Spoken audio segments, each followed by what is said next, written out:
Today, we are going to talk about something na, alam mo yun, medyo nakaka-bother pagka ito pinag-uusapan. May idea ba kayo? Ha? Oh, tights ka. Hindi naman. Hindi naman tights. Basahin natin yung verse, yung text natin for today, para may idea tayo kung anong title natin ngayong araw na to. 2 Corinthians chapter 9, verse 10 to 11. He who supplies seed to the sower and bread for food will supply and multiply your seed for sowing and increase the harvest of your righteousness.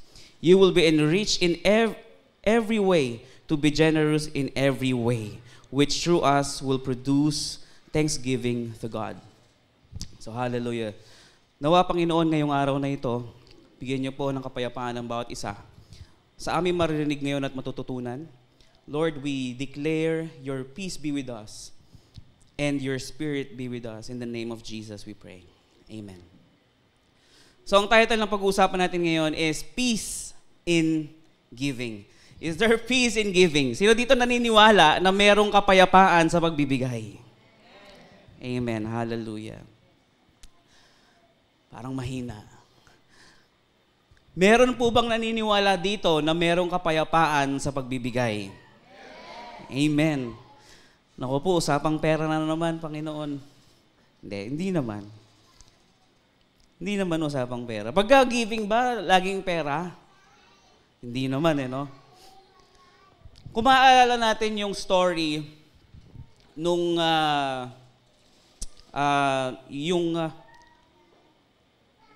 pananghalian nung 5 loaves and 2 fish na binigay nung batang lalaki kay Jesus. Do you remember that?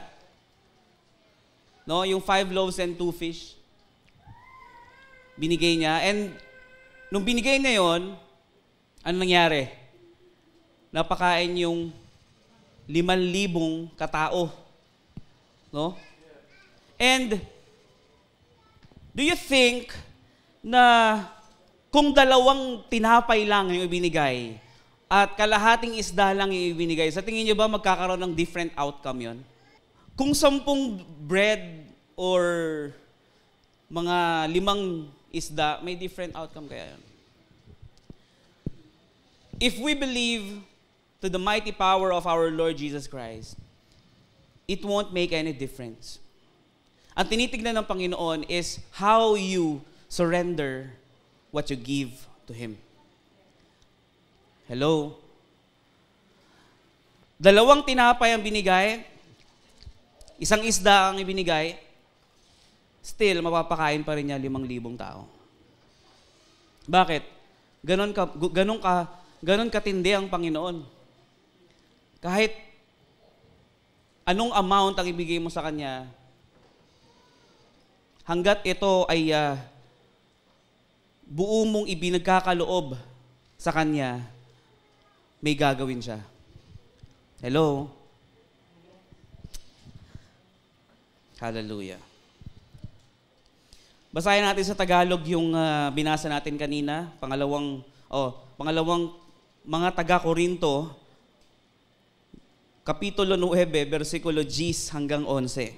Ang Diyos na nagbibigay ng binihing itatanim at tinapay na makakain. Sino nagbigay?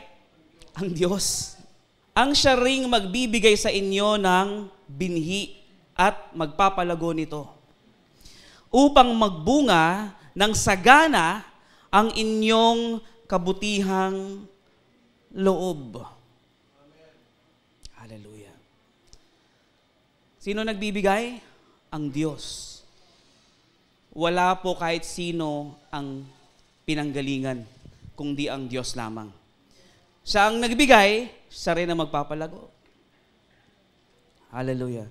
Pasasaganahin niya kayo sa lahat ng bagay upang mas marami ang inyong matulungan. Pakinggan po natin mabuti Ang sabi, pasasaganahin niya kayo sa lahat ng bagay. Sabi niya, in every way. Do you believe? Kung naniniwala kayo, i-claim nyo na ngayon pa lang. That God will enrich you in every way. No? Para nang sa ganon, marami tayong matulungan. Sa gayon, lalong darami ang magpapasalamat sa Diyos dahil sa inyong tulong na dadalhin namin sa kanila. Oh, praise the Lord. Ibig sabihin, pinapasagana ka ng Diyos ngayon, hindi para sa sarili mo lang. Pinapasagana tayo ng Diyos ngayon para lang sa ganon, mas marami ang magpasalamat sa Kanya. Sa pamamagitan ng mga tulong na ibibigay natin mula sa Diyos. Hello? Ibig sabihin, we are vessel. Sabi mo sa katabi mo, you are a vessel. Kaya nga sinasabi lagi, we are a channel of blessing. Sino po dito gusto maging channel of blessing? Ano pong ginagawa sa tubo na barado? Sinusundot para mag-flow ulit.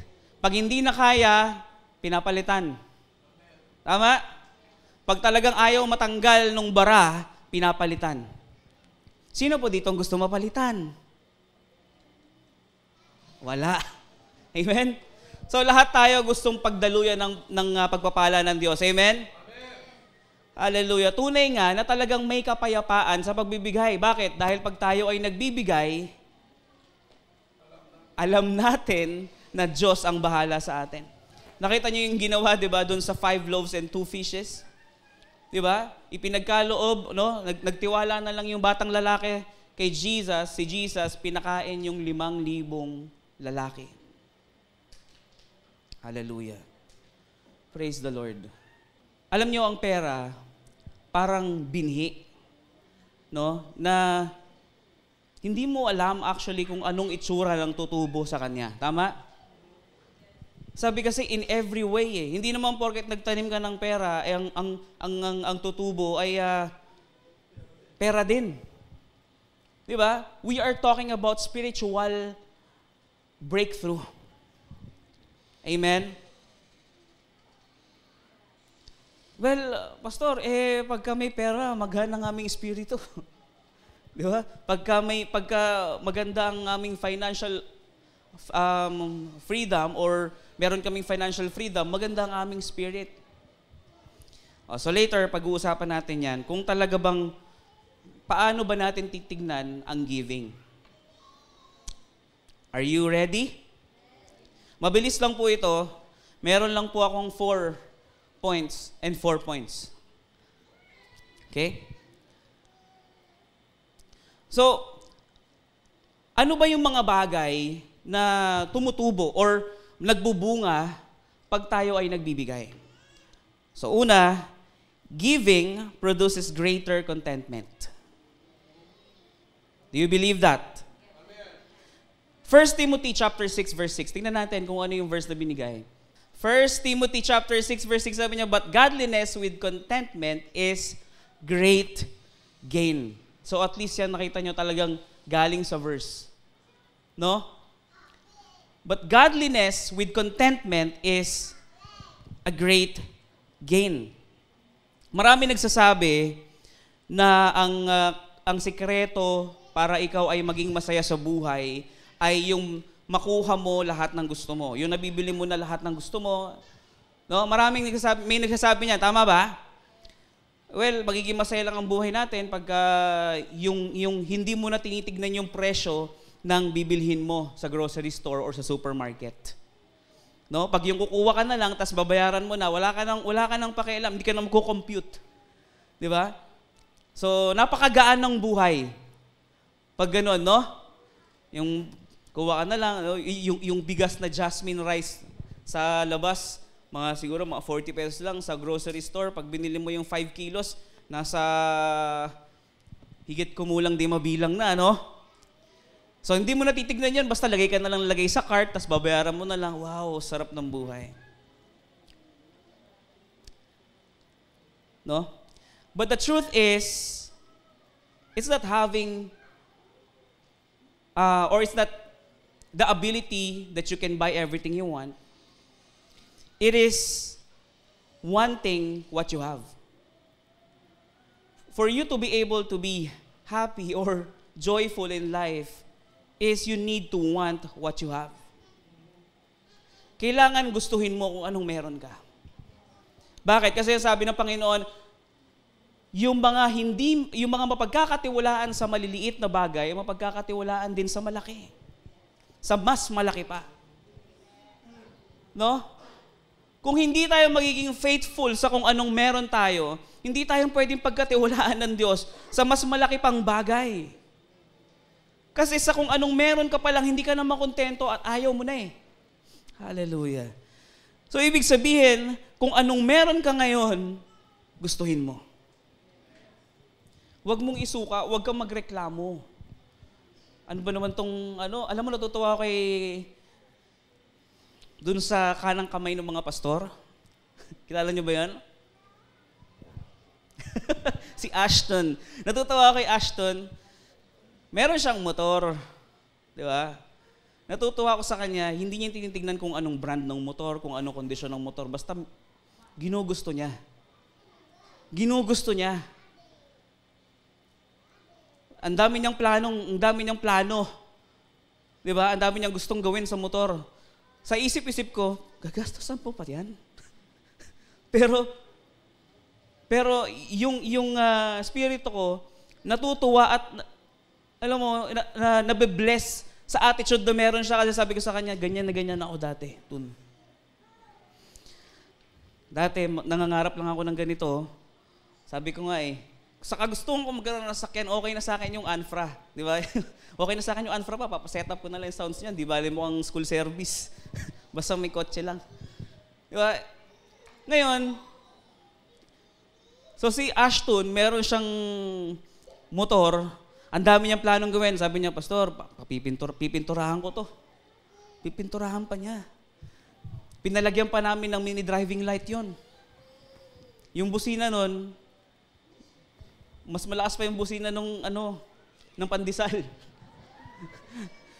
So ngayon may plano siyang palitan yung busina. So nakakatuwa kasi ginugusto niya kung anong meron siya. Contented, tama? But not satisfied. There's a difference between being contented and being satisfied. Pag satisfied ka na sa kung anong meron ka, hanggang dyan ka na lang. Di ba? Lord, okay na ako dito. Satisfied ka na. Hanggang dun ka lang. Pero kung contented ka, ginugusto mo kung anong meron ka, but you are asking for more. And anyway, alam din naman ng Diyos kung anong nasa puso at isipan natin eh. Tama po ba? So I believe that si Ashton na mapagmahal at walang malay, pagpapalain ng Diyos sa aspeto na yon. Di ba?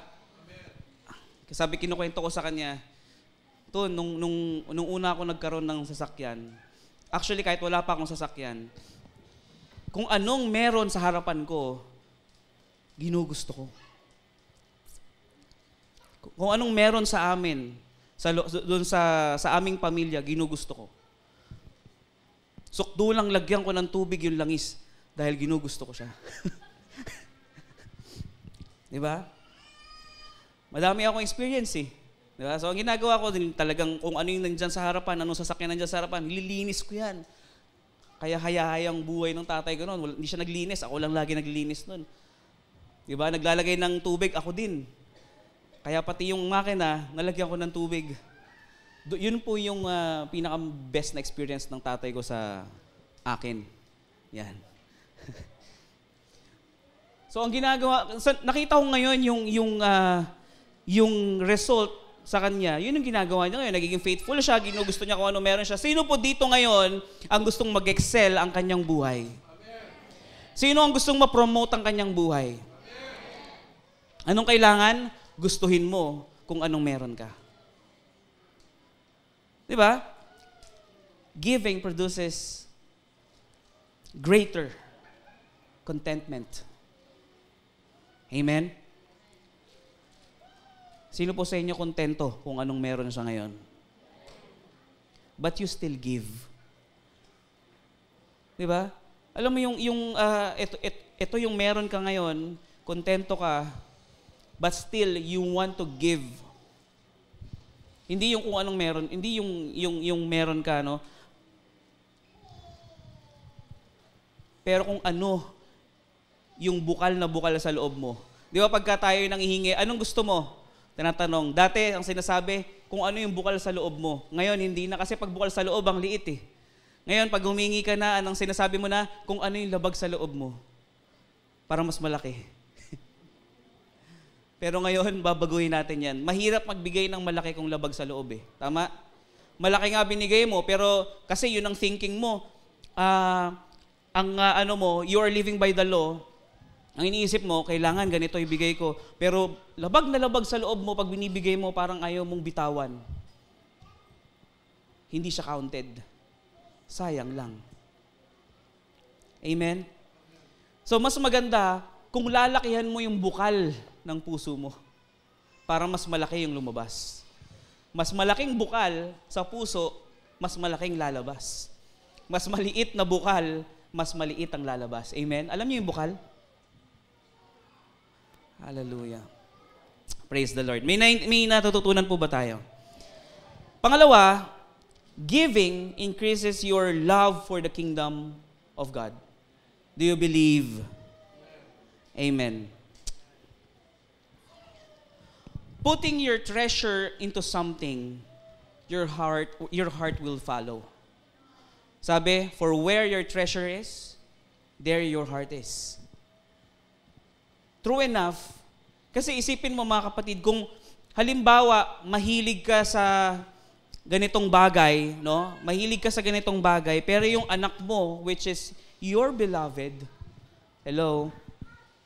Sino po dito nagmamahal sa kanilang anak, yung mga magulang? No?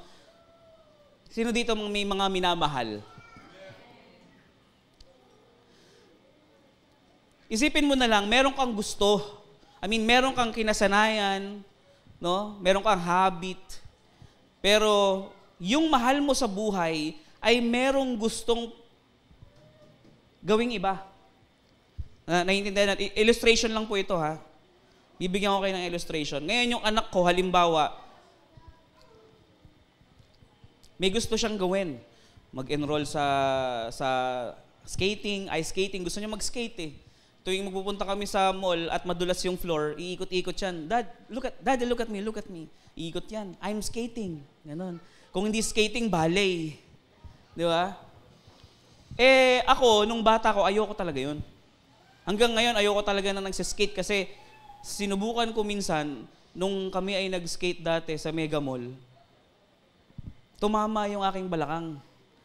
Unang salvo ko pa lang, tumama na balakang ko. Kaya ang ginawa namin, di ko alam kung sila Daniel yata yung kasama ko noon, nagrenta kami ng bear. Yun ang sinakyan ko. Yung bear na alam mo yun. So, ayoko na. Pero siya gusto niya. Ngayon, kung magbabayad ako ng halimbawa 20,000 weekly or 20,000 monthly doon sa ginagawa ng anak ko, gugustuhin ko ba yun o hindi? Gugustuhin ko na din. Ang hirap naman nun kung mag-ice skate sila lang. May iwan ako. Tama, mali? Gugustuhin mo talaga eh. Diba? Yung ginawa namin nun, minsan lang naman yun eh. Kaya bakit ko gugustuhin? Isang beses lang namin. Sinubukan lang naman namin eh. You can just imagine, if you are giving much for the Lord and for this church, definitely you will love this church. Kaya po yung ibang tao, yung ibang miyembro ng bahay-sambahan na ito, hindi minamahal ang lugar na ito kasi they don't give much. Hello? Diba? You can just imagine, you invested much. Nag-invest ka na ng napakarami dito. Hindi mo pa ba iibigin? Hindi mo pa ba mamahalin? Hallelujah. Naintindihan po natin? Isipin natin mabuti. Kung meron kang isang bagay na pinag-iinvestan, iibigin mo na eh. Talagang mauhulog na loob mo dun eh. Biruin mo yung girlfriend mo, yung boyfriend mo, pinag-ukulan mo na ng panahon, ng oras, ng kayamanan, babaliwalain mo ba yan? Nag-invest ka na ng napakarami, gugustuhin mo na, tiibigin mo na yan. Tama ba? Mamahalin mo na yan. Sino ba naman walang kwentang tao na mag-i-invest ka ng napakarami sa bagay na to, tapos papabayaan mo lang? Tama ba, mali? Naintindihan natin? So hindi po pinagdarasal na, Lord, bigyan mo ako ng puso para ibigin ang bahay-sambahan. Bigyan mo ako ng puso para ibigin ka. Hindi. Kinikilusan. Kailangan mong kumilos. Kailangan mong gawin yung prinsipyo na ibinibigay ng Diyos para magkaroon ng bunga. Amen po ba? Hello? Tingnan mo mabuti. Kung ikaw ay nag-aaral, halimbawa, bago ka mag-aral, ang gusto mong school talaga, Lasal, halimbawa, no? Napunta ka sa Ateneo. Alam niyo yun? So, Lasal ka, pero napunta ka sa Ateneo, nandun ka na. Yung magulang mo nag-invest na doon. Na-realize mo na nag-invest na din yung magulang mo doon, at nag-uukol ka na din ng panahon doon. Anong gagawin mo? Mas gugustuhin mo pa rin ba yung Lasal kaysa sa Ateneo, which is nasa Ateneo ka na? Hello? Nagets nyo ba? Nasa Ateneo ka na eh. Nasa Ateneo ka na eh. Yun na yung gugustuhin mo at iibigin mo. Tama ba, mali? Nandito ka na eh. Sayang yung 2-3 oras na ginugol mo dito kung hindi mo pamamahalin ng Panginoon at pati ang simbahan na to. Nag-google ka na ng oras dito, biruin mo ilang taong ka nang nandito, tsaka ka pa ba aayaw? Di ba? Biruin mo, sinayang mo. Pag nakapanood nga tayo ng walang kwentang reel, sasabihin mo, sinayang nito 2 minuto ng buhay ko. Di ba? Hinayang ka na sa 2 minuto ng buhay mo. How much more yung ilang taon kang nag-google ng panahon dito, ng pagod, pinarioritize mo to minsan sa buhay mo. Tapos ngayon, ayaw mo na. Come to think of it, we need to give for us to love more of the kingdom of God. Hello? Hello? Nakikinig po ba kayo? Di ba? Sabi, ang lagi ko sinasabi sa mga kabataan noon, kung pakiramdam mo, ayaw mong magsimba ngayon, kung tinatamad kang magsimba ngayon, isimba mo yan. Kung pakiramdam mo, yung katabi mo hindi ka ibig-ibig, lalo mong ibigin.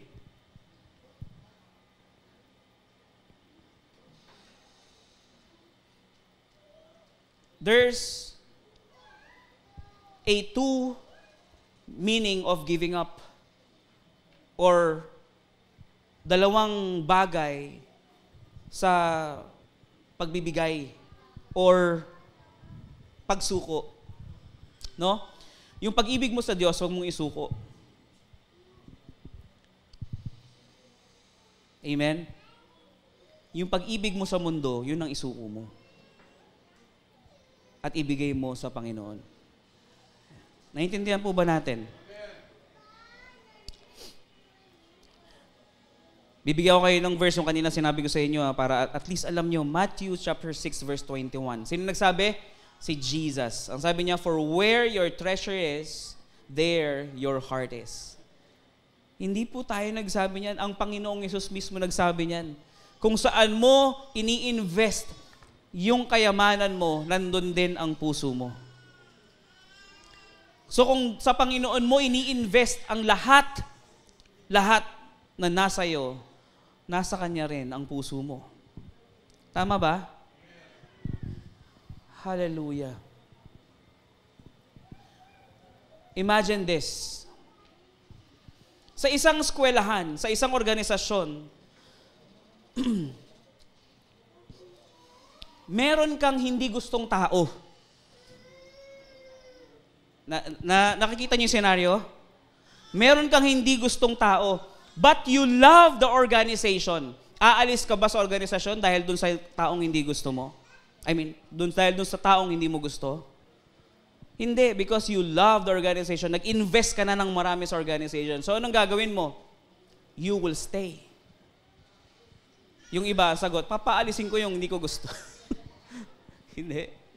Hayaan mo yung organisasyon ang maghatol. Tama ba? Hello? Hallelujah.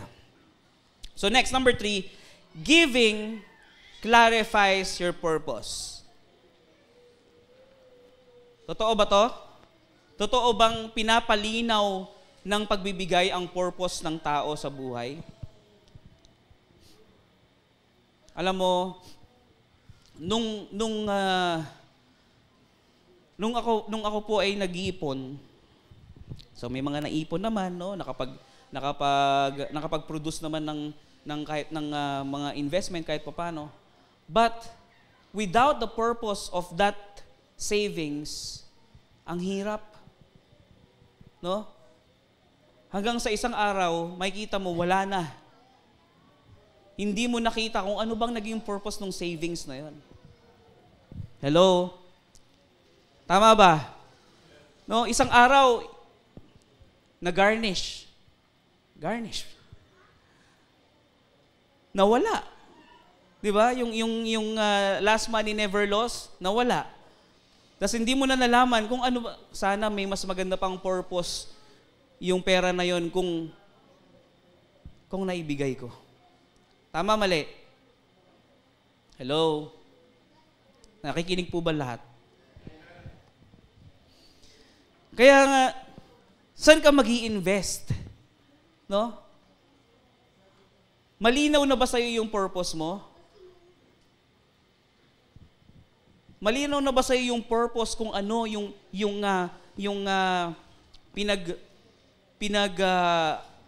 lalagakan mo ng lakas mo, pinaglalagakan mo ng kayamanan mo? So giving clarifies your purpose. Ano yung una? Giving produces greater contentment. No? We need to remember that. Giving increases your love for the kingdom of God. And pangatlo, giving clarifies your purpose. No? Mas makikita mo yung purpose ng buhay mo if you know how to give. Kesa pinipiit mo yung sarili mo. Tama ba, mali? You are saving your energy, you are saving your time, kasi meron kang pinaglalaanan na event. Di ba? You're saving your money for your children. Di ba? Lahat tayo may pinaglalaanan, but the question is, yan ba talaga yung purpose na ibinigay ng Panginoon sa'yo? At sa lahat ng resources na meron ka. Malinaw sa binasa natin kanina, mas marami ang magpapasalamat sa Diyos kapag ginawa natin kung anong prinsipyo ng Diyos sa ating buhay. Ano yun? Ang tumulong. You are blessed to be a blessing. Amen. Hallelujah. Do you believe that? Sabi mo sa katabi mo, you are blessed to be a blessing. Alam mo, the more mong itinatago, mas lalong nawawala. I have experienced it. Alam mo, sabi ko nga Lord, pag naibalik sa akin yung laman ng bangko ko, sasagutin ko yung sagutin ko yung mga kailangan. Too late. Di ba? Dapat naisip ko yon nung nasa akin pa. Hello? Di ba? In-expose ko yung sarili ko. I don't want to be hypocrite. Ako unang tinamaan. Tandaan po. So, wag po kayong magalit sa akin kasi ako po unang-unang nasermonan ng Panginoon. Tinatanong ko sa Panginoon nung nakaraan, Lord, ano pong gusto mong narinig pa ni J. John Lord, anong gusto mong i-deliver ko sa mga kapatid ko sa simbahan? Ang malinaw na sinabi niya sa akin talaga is giving. I don't know why, but there is peace in giving. Ang tinuro ni Pastor Pao nung Wednesday is about kapayapaan na nagmumula sa Diyos. Ngayon naman, kapayapaan na nagmumula din sa atin. You need to work, you need to move for you to have peace. And that is to give. Biruin mo yun. Hindi lang po usapang pera to, mga kapatid. Marami pong Kristiyano ngayon na ibinibigay yung kanilang lakas, kanilang oras sa kung ano-anong bagay at nababaliwala na ang Panginoon. Amen. Hallelujah. So pang-apat, mga kapatid, giving produces a more loving heart.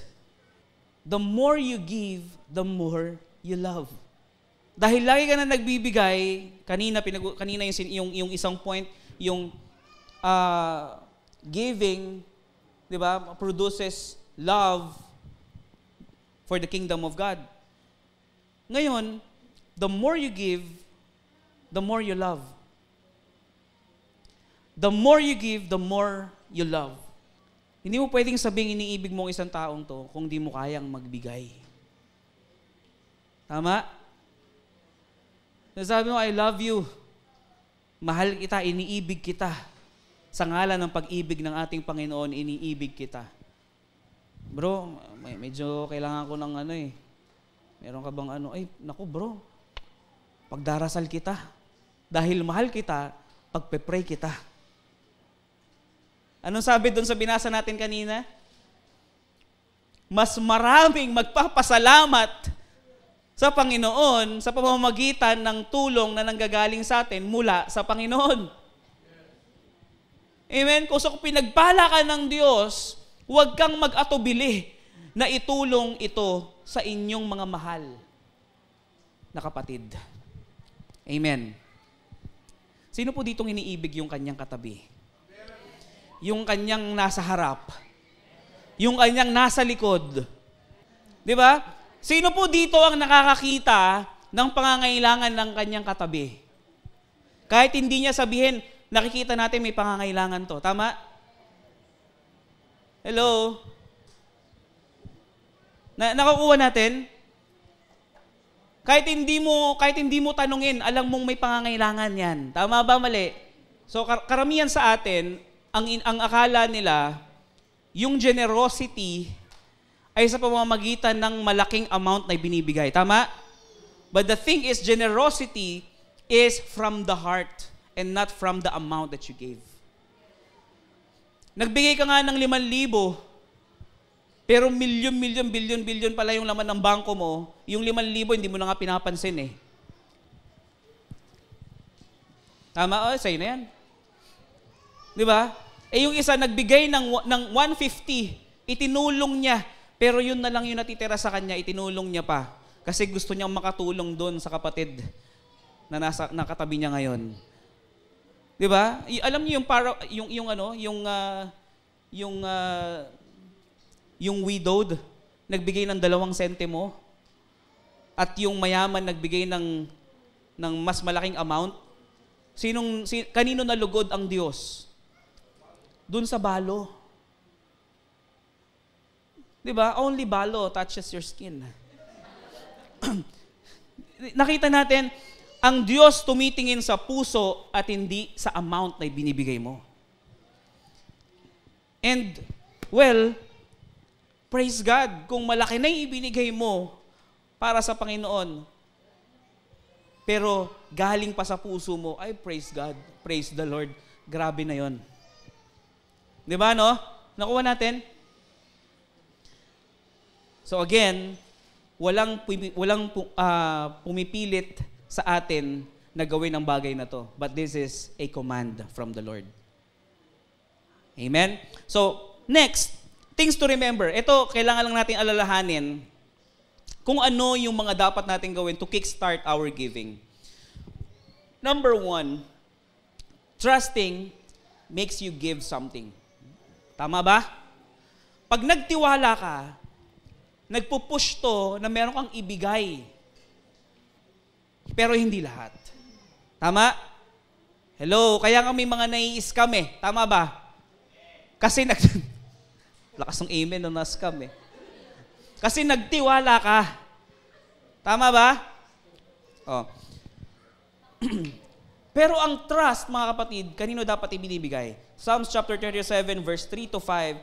Trust in the Lord and do good. Dwell in the land and befriend faithfulness. Delight yourself in the Lord, and He will give you the desires of your heart. Sa Diyos lang natin dapat ibinibigay ang ating tiwala. No? Hello? Now, if you trust the Lord, it will produce giving. Tama? Psalm chapter 9, verse 10, and those who know your name put their trust in you. For you, O Lord, have not forsaken those who seek you. Hallelujah. Trust in the Lord with all your heart and lean not on your own understanding. In all your ways, acknowledge Him and He will make your path straight. No? Do not lean on our own understanding. Walang mangyayari. Hallelujah. Number 2, hope sustains you and gives you courage to continue. Pag may pag-asa ka pang natatanaw, nagkakaroon ka ng kalakasan to continue. Tama ba? Pero minsan hindi natin makita yung pag-asa kasi sa mali natin inilalagay yung pag-asa natin. Minsan nilalagay natin yung pag-asa natin sa trabaho, sa tao. Di ba? Pero kanino dapat ibinibigay ang tiwala, ay ang pag-asa? Micah chapter 7, but as for me, I watch in hope for the Lord. I wait for God, my Savior. My God will hear me. That is the hope na pinag-uusapan natin. But those who hope in the Lord will renew their strength. They will soar on wings like eagles. They will run and not grow weary. They will walk and not be faint. May kapayapaan ba? May kapayapaan? Meron. Hallelujah. Pangatlo, faith. Ito yung mga kapatid, mga key points na kailangan natin tandaan for us to kickstart our giving. Yung trust, hope, faith. Bakit? Bakit yung faith? Faith makes you surrender something. And whatever you ask in prayer, you will receive if you have faith. Pag dumating ka na sa punto na pananalangin, ibig sabihin, you are surrendering your cards. 'Di ba? Wala ka nang nakikita na possible na way para sa bagay na 'yon. Kaya ang ginawa mo, nanalangin ka na. Tama? So faith makes you surrender something. Hebrews chapter 11 verse 1, now faith is the assurance of things we hope for, the conviction of things not seen. Ibang version lang. Okay? Malinaw po? And last, number 4, mga kapatid. Di ba? Ang ikli lang, no? Love makes you give and surrender everything. Wow. Kanina, we talk about trust. No? Nadaanan din natin yung hope, pati yung faith. Now, love. Love makes you surrender, no? And give everything. Everything you have. 1 Corinthians chapter 13 verse 4 verse 7. Ano ba yung love? Love is patient and kind. Love does not envy or boast. It is not arrogant or rude. It does not insist on its own way. It is not irritable or resentful.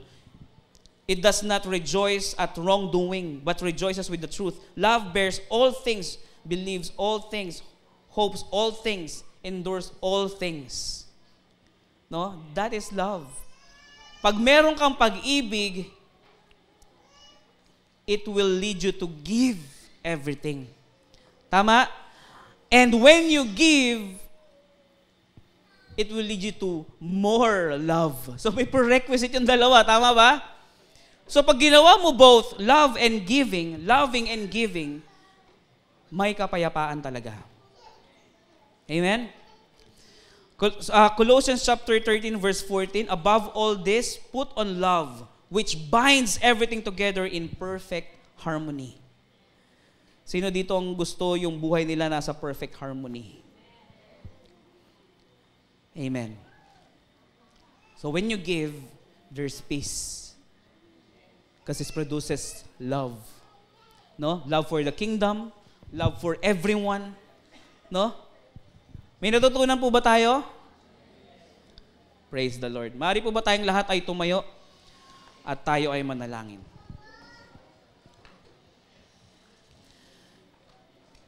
Hallelujah. Ama naming Diyos sa makapangyarihan sa lahat, maraming salamat po sa pagkakataon na ito, pinagkaloob niyo sa amin upang mapag-usapan ang pagbibigay at ang kapayapaan sa pagbibigay, O Diyos. Nawa, O Diyos, ang lahat ng aming mga narinig at natutunan ngayong umaga ay tumimo sa puso ng bawat isa at ito'y magawa nila at magawa namin sa aming mga buhay. Ito po'y pinagkakaloob namin sa inyo. Itong panalangin na ito sa pangalan ni Jesus. Lahat ay magsabi ng Amen.